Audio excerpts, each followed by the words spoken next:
The Curse of a Sleeping Giant, a UNLV basketball story. Okay, if you Google most miserable fan bases in sports, a lot of stuff pops up. Okay, there's many answers to that question. I got the New York Jets, the Colorado Rockies, Arkansas Razorbacks. I guess these are fan bases that have really been through the ringer. These are teams that it's very difficult to be a fan of. Hell, Nebraska football has one of the most dedicated fan bases in all of sports, and they've had to deal with so much misery over the past decade. Did you know that Nebraska football has had 34 one-score losses since 2018? The next closest, 25. Indiana basketball was one of the most dominant programs in college basketball for decades. They won 5 national championships, yet for years now, nobody really talks about them anymore. Or what about the Cleveland Browns? They haven't even participated in, let alone won a Super Bowl in over 60 years. So clearly there are many fan bases out there that have had a really rough go. However, there's one fan base that could make a case that they have it the worst. This particular fan base may not be the only one to lack any true success in a long time, or they may not have a fan base that is comparable to others in terms of sheer number of fans, but I dare you to find a sports team whose fans have had more bad luck or just straight up jaw-dropping turn of events, or have been more mismanaged, constantly teased with the idea that they're going to be successful, that they're going to be good again, yet have fallen off the face of the earth in terms of popularity more than the UNLV Runnin Rebels basketball program. Who? Was that school located in Vegas? What about them? Who cares about them? Exactly. All those other schools, their fan bases at least get recognition. You at least hear about those teams. You hear about those fan bases. UNLV basketball, they're like former NFL running back Shaun Alexander. Shaun was perhaps the best running back of the 2000s, and despite his mammoth statistics and success, he seems to have disappeared and is rarely talked about anymore. So what is the story with UNLV basketball? Why do their fans have it so bad? Well, that's because of the curse. The curse? What do you mean? What do you mean they're cursed? That's silly. Why do UNLV basketball fans believe that nonsense? Well, that's because the college fan base has had more bad luck and embarrassing events than any other. If you don't believe me, hang tight. Most college basketball fans over the age of 30 have probably heard of Tark's Runnin Rebels. There have been documentaries that are very well done talking about Tark's Runnin Rebels and the whole story about everything that happened with them. Those documentaries, however, are from the perspective of an outsider. Filmmakers tell a story solely for the purpose of entertainment. On the contrary, this story is from a fan's perspective. This story is told from the perspective of a fan who has endured a string of unfortunate events over the past 30 years. For an understanding of the reasons why fans believe the program is cursed, it's necessary to go back from the beginning. Okay, so how did it all begin? The University of Nevada, Las Vegas was a relatively small and unknown university with a basketball program that had no national relevance. Everything changed, though, when Jerry Tarkanian was hired in 1973. Over the next couple decades, the UNLV Runnin Rebels achieved remarkable success, winning the 1990 NCAA championship with a record-setting margin of victory and reaching 4 Final Fours, establishing UNLV as a national basketball powerhouse. UNLV basketball had gained so much popularity that they were attracting fans from all over the world, including famous people like Tupac and Mike Tyson, among others. Their style of play was different from traditional old-school coaching methodologies. Their fast-paced, up-and-down style of basketball, coupled with a smothering, high-pressure defense, enabled them to play at a rapid pace with numerous possessions, resulting in a high-scoring entertainment, a very fun style of basketball that bore a striking resemblance to the Showtime Lakers. UNLV basketball wasn't just successful in terms of winning, they were cool. The Rebel players defied convention by rocking black socks and longer shorts. The Rebels were branded as villains by old conservatives who scoffed at this, but they weren't villains, this was just culture. Duke and Indiana, they were like the Beach Boys, but UNLV, they were NWA. Similar to law enforcement's animosity towards NWA, the NCAA harbored a comparable disdain for UNLV. The NCAA exerted every effort to take down Tark. Don't believe me?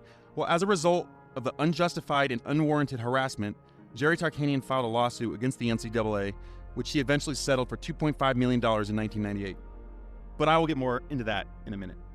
Unfortunately, Tarkanian's career was marked by clashes with the NCAA. Tark's reputation was tarnished by recruiting violations and allegations that his players gambled on games. While Tark may not have been perfect, The public frequently fails to recognize that nobody else was either. Every major school was cheating. However, the corrupt NCAA chose to spend all of its time, money, and resources harassing the small commuter school in the desert while ignoring the rich and powerful, wealthy universities that cheated even more. Tark had a famous quote that I will always remember. He said, "We love receiving transfers from UCLA because their cars are already paid for." When the Review Journal published a photo of Richard Perry, a twice-convicted sports fixer, sitting in a hot tub with Moses Scurry, Anderson Hunt, and David Butler from UNLV's 1990 NCAA basketball title team, chaos erupted for the program. This was a terrible look for the program, which was already under scrutiny due to previous NCAA violations. Robert Maxson holds the responsibility for shattering a dynasty and unleashing the UNLV curse. Maxson, the former president of UNLV, pushed Tark out due to his conflicts with the NCAA and felt that he needed to make drastic changes to the university. Tark's Father Flanagan approach was no longer welcomed in Las Vegas, where he recruited and saved African-American players from some of the poorest neighborhoods in the nation. Maxson wanted to change UNLV's reputation by getting rid of Jerry Tarkanian and focusing more on academics rather than sports. He wanted to turn UNLV into the Harvard of the West. Cue the eye-rolling emoji now, please. So Maxson, he faced public outrage and was eventually forced out. He had to resign in 1994 as a result of controversy surrounding Tark's coaching tenure, in addition to a secret contract that was discovered with the hiring of Rollie Massimino. So, unfortunately, UNLV's rule over the college basketball world appeared to come to an end. Over the next several years, despite a plethora of elite talents coming to Vegas, such as Isaiah Ryder, Keon Clark, and Sean Marion, regrettably, the Rebels were unable to preserve the foundation that Tark had established under Massimino and Bill Bano. UNLV fans were experiencing losing and missing out on the NCAA tournament for the first time since the early 1970s. This was depressing for both the fans and the city. However, that was all supposed to come to an end when rumors surfaced that a very big-name coach would take over the program and bring us back to the glory days. The man was the legendary Rick Pitino. Pitino, a former head coach of blue blood powerhouse Kentucky Wildcats, as well as the historic franchise Boston Celtics, was rumored to be finding a permanent home in Las Vegas. Fans were beyond ecstatic. Pitino and his wife flew into Vegas to negotiate a contract, and the news was supposed to be coming out any day. Fans were ready to party. It was at this point that UNLV basketball fanbase came to the realization that the curse was not a joke, as fans received terrible news following his trip. Ready for this? So, after the Pitino family visit, university officials dropped off Mrs. Pitino curbside at the airport, as if she were a nobody riding in a damn taxi cab, rather than escorting her inside to her gate. Due to the ridiculous treatment of his wife, Rick Pitino, arguably the greatest coach ever, rejected UNLV and decided to pick Louisville instead. Pitino would go on to transform Louisville into one of the nation's best programs, reaching multiple Final Fours and winning the 2013 national championship. I won't lie to you. It's been 24 years and I'm still pissed off about Mrs. Pitino's curbside drop. Here's a thought. Maybe, just maybe, next time a future Hall of Fame coach's wife needs a trip to the airport, how about we not treat her like one of the girls from that TV show Jersey Shore? You know the girls that are brought home from the club and rather than being gentlemen and giving them rides home, the guys just call them a cab because they just want them to leave? But I digress. This type of incompetence within the university has led to the demise of the program. The reason UNLV fans are frequently so depressed and constantly hit with bad news is due to the idiots who oversee this program. Things we have no control over. During the next few years, following the embarrassing Pitino debacle, UNLV basketball achieved only modest results under the leadership of Charlie Spoonhour and Max Good. Then, in 2004, UNLV fans finally got some good news and hired Lon Kruger. For the first time in 15 years, the program seemed to be in the right hands, heading into the right direction. Mediocrity was over. Lon Kruger had taken 2 of his previous schools to the Final Four. He was a damn good coach, and UNLV fans, we were excited. In 2007, UNLV basketball experienced its first taste of glory since Jerry Tarkanian, as the Rebels actually went to the Sweet 16 after defeating 10-seed Georgia Tech and 2-seed Wisconsin. Lon Kruger would continue his success by taking the Rebels to the NCAA tournament 3 out of the next 4 seasons. The UNLV Runnin Rebels, with sustained success, were back to being a nationally relevant program. However, as I'm sure you can probably guess due to the tone of this story, the good times were bound to come to an end. It was April Fool's Day, April 1st, 2011 when Rebel Nation got some pretty bad news. Except this wasn't a joke. This news was real. Lon Kruger accepted the Oklahoma job, leaving UNLV without a coach. What most people don't realize, though, is that the boosters wanted to keep Lon. They were willing to pony up the funds necessary to retain him, though I guess the administration did not feel he was worth it. As a result, the administration let the only coach who had achieved any success since Tarkanian walk away. So then UNLV decided to hire former Rebel Dave Rice on April 11th, 2011. Rice did see a lot of success his first 2 seasons as head coach, compiling an impressive record of 51 wins and 19 losses, as well as back-to-back NCAA tournament appearances. While Dave Rice maintained the winning culture left by Lon Kruger, what was most exciting was the talent he was bringing in. Dave Rice brought in some of the highest-ranked recruits in UNLV history, including 5-star prospects Anthony Bennett, Kem Birch, Rashad Vaughn, Steven Zimmerman, and many others. The 2012-2013 roster was so loaded that an article came out referring to this Rebel team as the Avengers of the Mountain West. It was at this point that UNLV basketball fans felt like we were finally getting back to the glory days. This was it. We were finally going to be competing for championships again. This team is so loaded, has so much talent. We're going to dominate the Mountain West, kind of like how Gonzaga does the West Coast Conference. Unfortunately, despite the plethora of NBA talent rocking the scarlet and gray, the talent was not resulting in wins. The Rebels would go on to massively underachieve the next few seasons and would regularly lose games to inferior opponents with far less talent. Embarrassingly, the Rebels had this reputation for being an underachieving team around the league and around the country. Alex Kirk, star big man for New Mexico, he referred to the Rebels as a glorified AAU team. Rebel fans were pissed. How dare he call us that? But damn it, he was right. We were a glorified AAU team. Rather than utilizing an offense that promotes ball movement, cutting, and a strong emphasis on driving and kicking, the Rebels played a lot of one-on-one basketball. Such an approach not only resulted in a high volume of low-quality mid-range shots, but it was also rather easy for opposing defenses to prepare for. I swear, if I had to watch Dwayne Morgan jack up another 18-footer with a hand in his face, I was going to quit watching basketball and become a bowling fan instead. Dwayne, you're 6'8", 230-pound freak athlete. Please just use your size and speed to get to the rim. You have a slow white guy from Air Force guarding you. Okay, sorry for that rant. What happened next, though, was the decision that destroyed UNLV basketball. After an 0-3 start at the beginning of conference play during the 2015-2016 season, our athletic director, Tina Kunster-Murphy, or TKM, fired Dave Rice mid-season. That doesn't happen. I mean, that never happens. The move shocked the community and outraged many Rebel fans. The incident was the first domino that led to the Dark Ages, ultimately ending a basketball program that had once been highly regarded and nationally relevant, putting this powerful giant in a coma. The majority of fans are unaware that TKM had former UCLA coach Ben Howland lined up to take over as coach after intending to terminate Rice's employment the previous summer.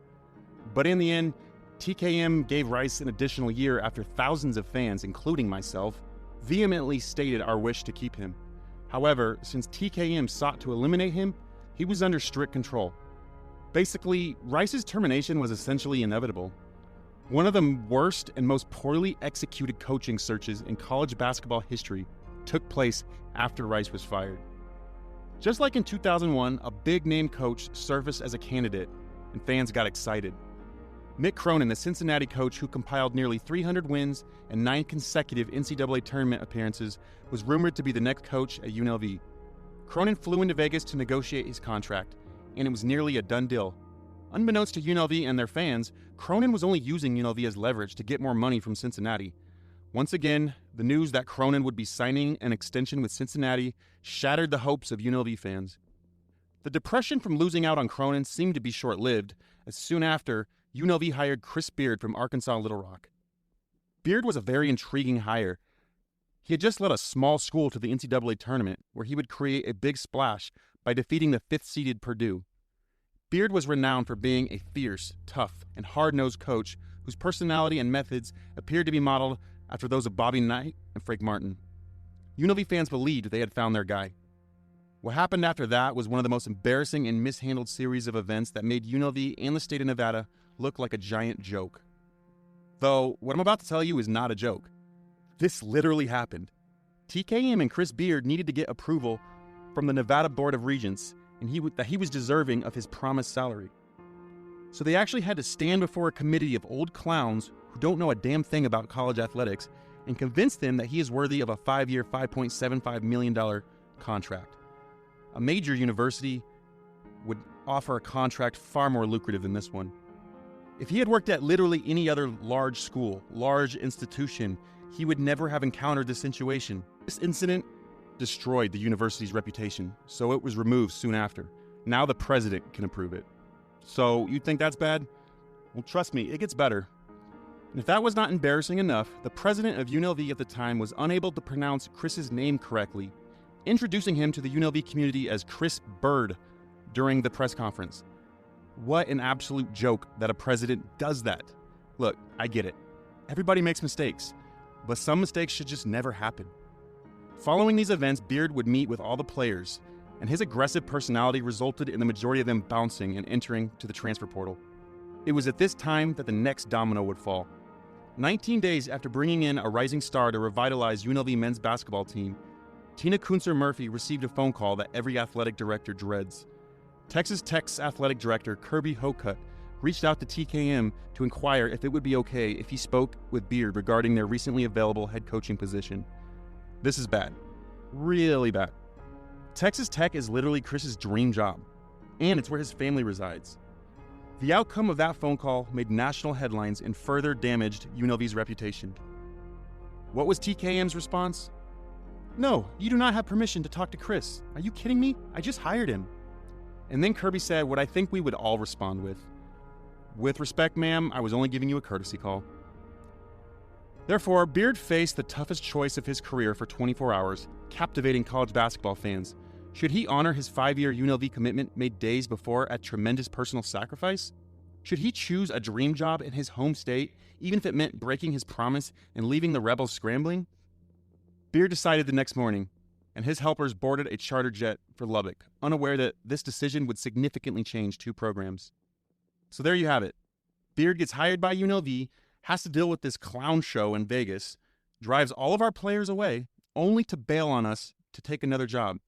His departure puts us in a terrible situation for the future, as summer approaches and we find ourselves without a coach or any players to fill out a roster.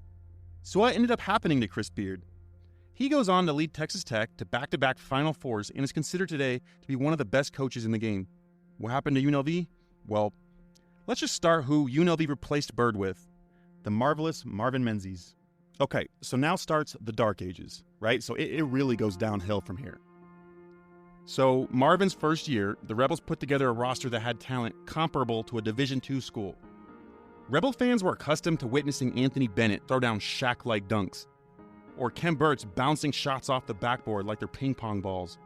Rashad Vaughn and Chris Wood putting on a show by dominating West Coast powerhouse and then number 3 ranked Arizona Wildcats in front of a sold-out Thomas and Mack crowd.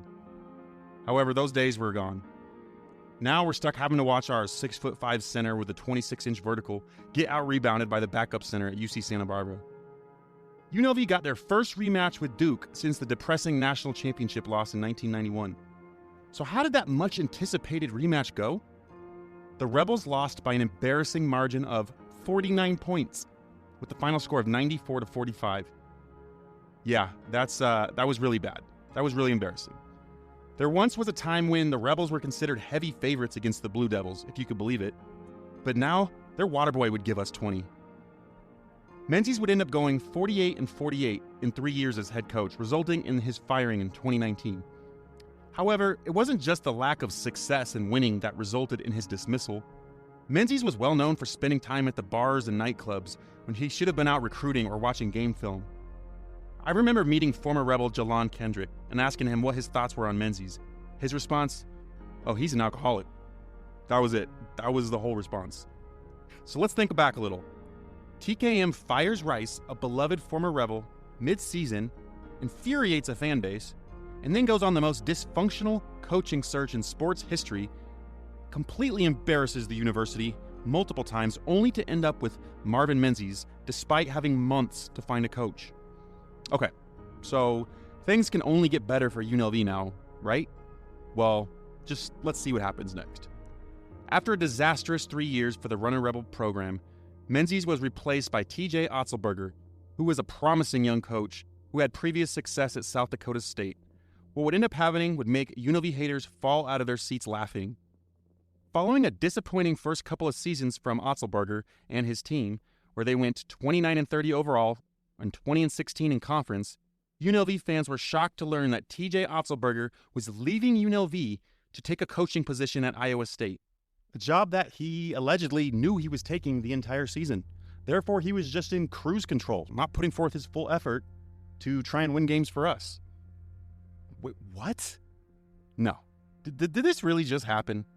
Seriously, has anyone ever heard of a coach doing poorly at a mid-major conference school only to get a promotion to a power conference school and receive a massive pay raise? No, because that never happens. But it does to UNLV fans. So what happened to Otz? Surely he failed at Iowa State, right?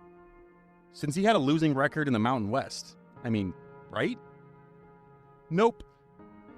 Otz would go on to win nearly 70% of his games at Iowa State, including winning the Big 12 championship and winning multiple NCAA tournament games. What the actual fudge? I really wanted to use a different word there. UNLV hires former UNLV player Kevin Kruger, son of former UNLV and Hall of Fame coach Lon Kruger. The next 4 years, the misery for UNLV fans would continue as Rebel fans failed to make the NCAA tournament all 4 years during Kevin's tenure, compiling a record of 75-54 overall. The fan base for the once storied program would continue to dwindle. For decades, UNLV basketball would bring in average crowds of nearly 13,000 a night. However, since 2021, those crowds have become an embarrassing 4,000 to 5,000 a night. The attendance has occasionally dropped to as low as 2,000 fans at a home game. Since Dave Rice's midseason firing, the disastrous Menzies era, being burned by multiple coaches and recruits, in addition to Las Vegas acquiring professional sports franchises such as the Vegas Golden Knights, the Las Vegas Aces, and the Las Vegas Raiders, the popularity of UNLV basketball significantly declined. UNLV basketball games used to be the best show on the Strip, but now if a Rebel game is scheduled on the same night as a Golden Knights game, you can forget about having any sort of decent home court advantage. Just 10 years ago, UNLV had one of the best student sections in the country, and now those seats are filled with cobwebs and dust. All of the aforementioned details contributed to the downfall of UNLV basketball. However, one big thing happened that could be the final nail in the coffin for the one-time powerhouse program: the emergence of NIL. The implementation of name, image, and likeness, NIL, policies in college sports has negatively impacted the amateur nature of the sport, leading to concerns about financial disparities, team cohesion, and the competitive landscape. The NIL era has made it more difficult for schools with UNLV's budget to compete against the powerful conference schools. Therefore, UNLV, like many other smaller universities, had trouble getting high-level recruits or keeping high-performing players due to the fact that the bigger schools could just come along and offer more money. The most recent negative impact that NIL had on UNLV, as well as yet another UNLV is cursed situation, happened when UNLV was ready to hire Brian Hodgson from Arkansas State. Hodgson, a young coach who had seen success similar to that of Beard and Otzelberger, rejected UNLV at the last minute and accepted a different job due to UNLV not having enough NIL funds available for him to recruit with. Once again, UNLV supporters were left baffled, embarrassed, and depressed. On Monday, March 24th, 2025, Josh Pazner was officially named head coach of the UNLV Runnin Rebels. So the question remains, will the curse that came from forcing out the greatest person to ever happen to UNLV and the city of Las Vegas end with Pazner? Will Pazner get us back to where we're supposed to be? Or will we continue to not make the NCAA tournament, finish 6th or 7th in the Mountain West, and lose home games to North Pahrump Institute of Technology? So here's a fun and somewhat depressing hypothetical that I like to throw out there to Rebel fans. What would have happened if Tark was never forced out? Well, here's what I think. Tark would continue to coach for another decade.